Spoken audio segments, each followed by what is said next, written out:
Assalamualaikum warahmatullahi wabarakatuh. Selamat pagi anak-anak. Bagaimana kabar kalian hari ini? Semoga sehat dan tetap semangat dalam mengikuti pembelajaran. Nah, anak-anak, hari ini kita akan belajar mengenai tema 7, kebersamaan, subtema 1, kebersamaan di rumah, pembelajaran 4, 5, dan 6.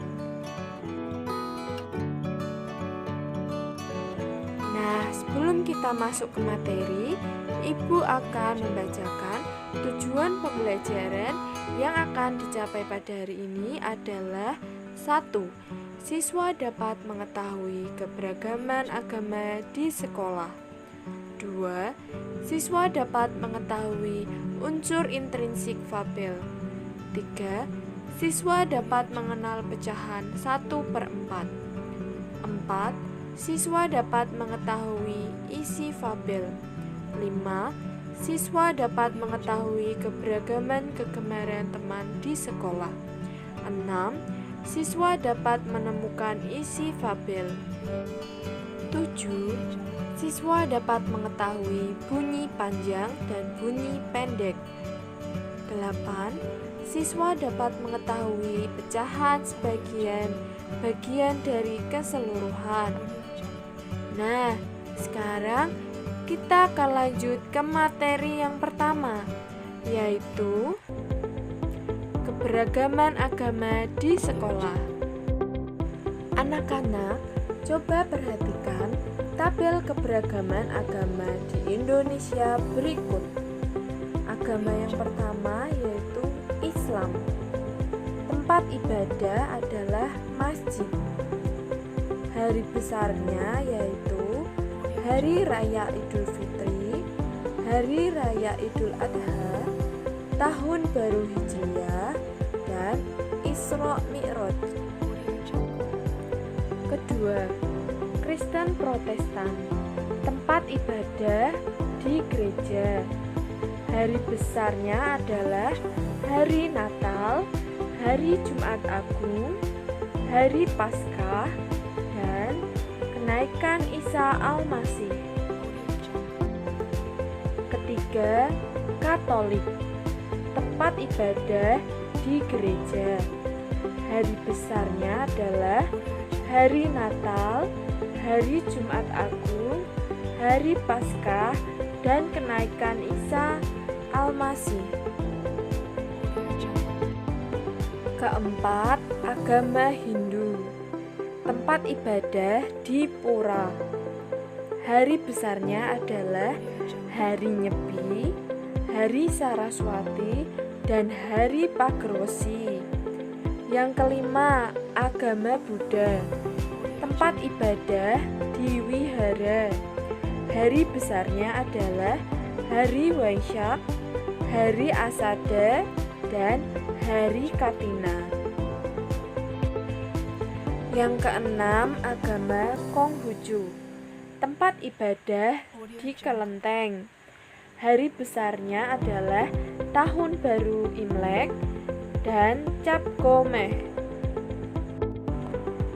Seperti yang sudah Ibu sebutkan tadi, bahwa di Indonesia terdapat keberagaman agama. Nah, tadi terdapat 6 agama yang berbeda-beda tempat ibadahnya dan juga hari besarnya. Walaupun seperti itu, kita harus tetap melakukan toleransi antar umat beragama.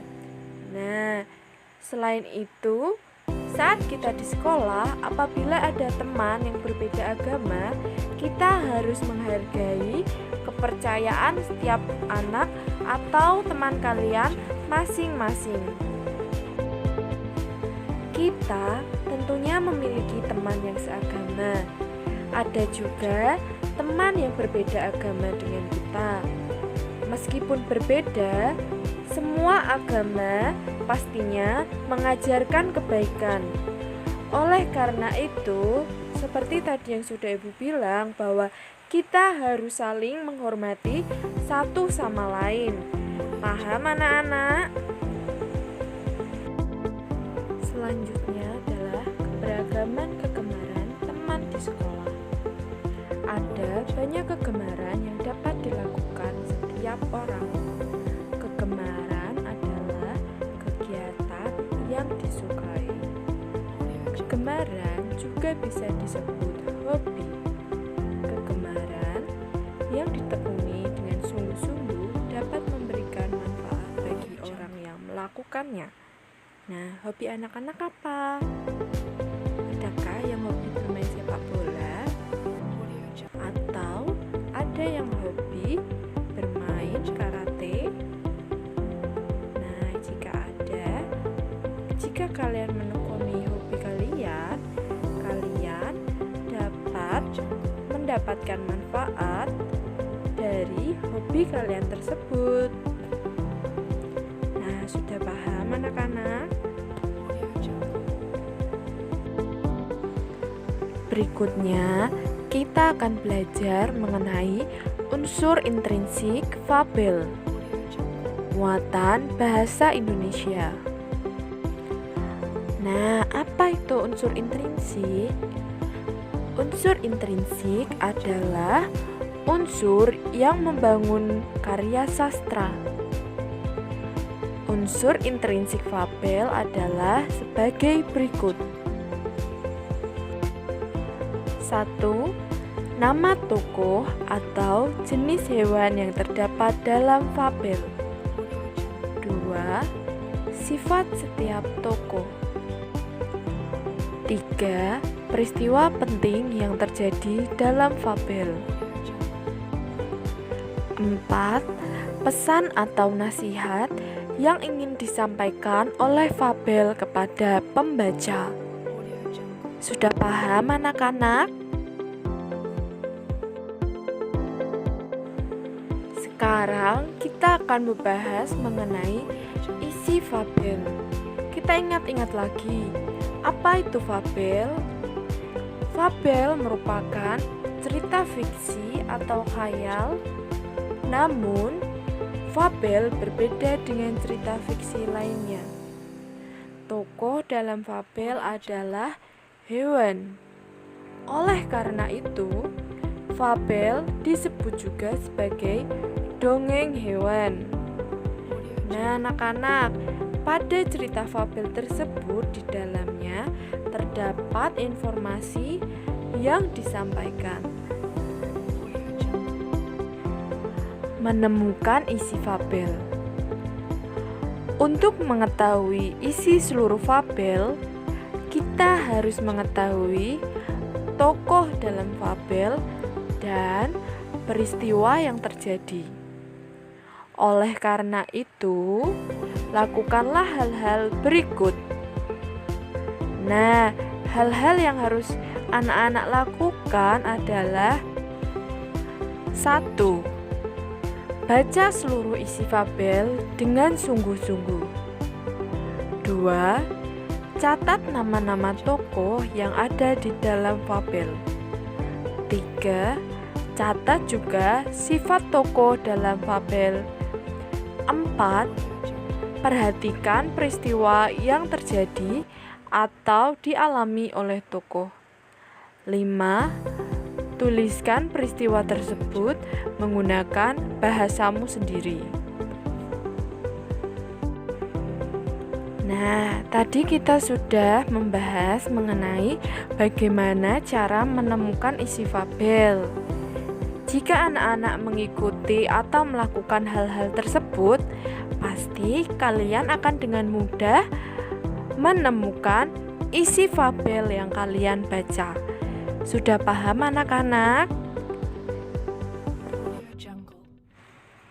Nah, jika sudah paham, kita akan lanjut ke materi berikutnya, yaitu bunyi panjang dan bunyi pendek, muatan SBDP. Benda yang digetarkan dapat menghasilkan bunyi. Umumnya, bunyi lonceng akan terdengar lebih lama.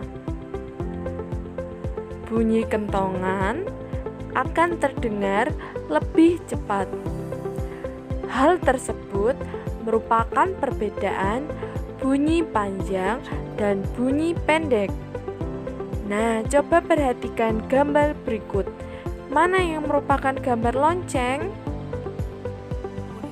Nah, tadi sudah dijelaskan bahwa bunyi lonceng akan terdengar lebih lama atau dapat disebut bunyi panjang. Nah, sedangkan pada kentongan akan terdengar lebih cepat atau dapat disebut dengan bunyi pendek. Anak-anak, coba perhatikan. Di sana terdapat contoh satu birama dalam lagu. 5 dinyanyikan satu ketukan. Bunyinya panjang. Sedangkan 1 dan 3 dinyanyikan 1/2 ketukan atau setengah ketukan. Bunyinya pendek. Selanjutnya, kita akan belajar mengenal pecahan 1/4. Muatan matematika. Sebuah kue dibagi menjadi 4 bagian sama besar. Setiap potongan kue tersebut dapat dinyatakan dengan pecahan 1/4. Pecahan 1/4 dibaca 1/4 atau 1/4. Anak-anak, coba perhatikan gambar yang ada di layar. Di sana terdapat satu kue utuh dan kue yang dibagi menjadi 4. Nah, tadi sudah dijelaskan bahwa setiap potongan dari kue tersebut nilainya adalah 1/4. Paham anak-anak? Berikutnya, kita akan belajar mengenai pecahan sebagai bagian dari keseluruhan. Anak-anak, coba perhatikan contoh berikut. Ibu membeli 10 jeruk. Setengah bagian dari jeruk tersebut disajikan untuk tamu. Sisanya akan ditempatkan di piring. Berapa banyak jeruk yang akan disajikan untuk tamu? Berikut ini adalah cara penyelesaiannya. Coba anak-anak perhatikan. Banyak jeruk, mula-mula 10 buah. Kemudian diambil setengah bagian dari 10 jeruk. Nah, jumlahnya ada berapa? Coba, setengah bagian dari 10 jeruk adalah 5 jeruk. Dapat dituliskan, setengah dari 10 jeruk adalah 5 jeruk. Jadi, banyak jeruk yang akan disajikan untuk tamu adalah 5 buah. Bagaimana? Sudah paham untuk materi ini?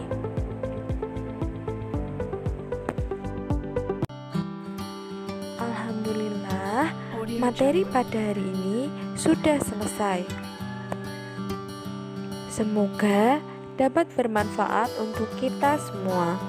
Sekian dari Ibu. Wassalamualaikum warahmatullahi wabarakatuh.